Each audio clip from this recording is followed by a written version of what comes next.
The Haymarket takes its name from the earliest Sydney markets down round Goulburn Street, corn market and a cattle market.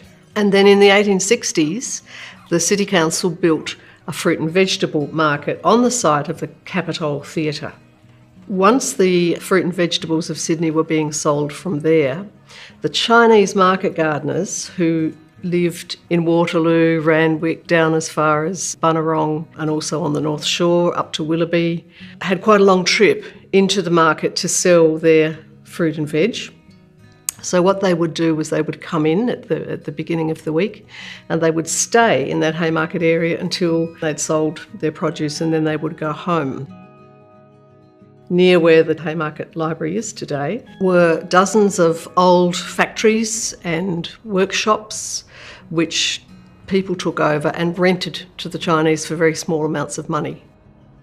In the 1870s, when a doss house bed might cost you sixpence a night, the Chinese might have to pay a shilling, sixpence for themselves and sixpence for their horse and cart. If you happen to be walking in that area, you come across a crooked little street called Cunningham Street. Cunningham Street used to be called Duran's Alley, and it was one of the most low, evil rookeries, according to the city fathers, in the whole of Sydney. It meant it was a very, very poor area, and it became a place for Chinese boarding houses and cookhouses and selling the bits and pieces that the market gardeners needed for the time that they were up in the city. Then later on, the markets that were built on the site of the Capitol Theatre were rebuilt again in the 1890s and became a grand building that still remains as the Capitol Theatre today. More and more Chinese in that area were setting up not only what we would call proper shops, but they were also buying land. And in the early 20th century, when the markets were set up at Darling Harbour in the current Chinese Chinatown area, and all the Chinese moved across George Street to there, they left a lot of property behind them in Goulburn Street and Pitt Street. So the eastern side of George Street is really the oldest part of the Haymarket.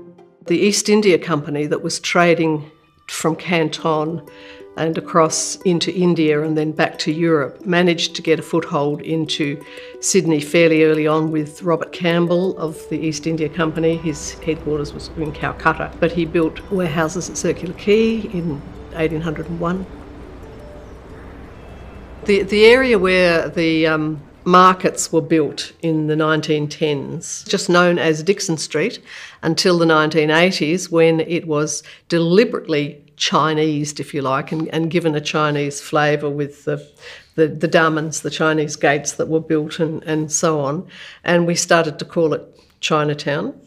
But that had a positive effect because it brought in a lot of visitors who may otherwise never have thought about the fact that there were Chinese people in Sydney. And we have this vision of Australian history as migrants are coming in from Europe. Every archaeological dig that you do in the rocks, in the earliest part of so-called European settlement, you find remnants of Chinese crockery and artefacts and Chinese statues and all sorts of things that have come through that triangular trade that went Calcutta, Canton, Sydney.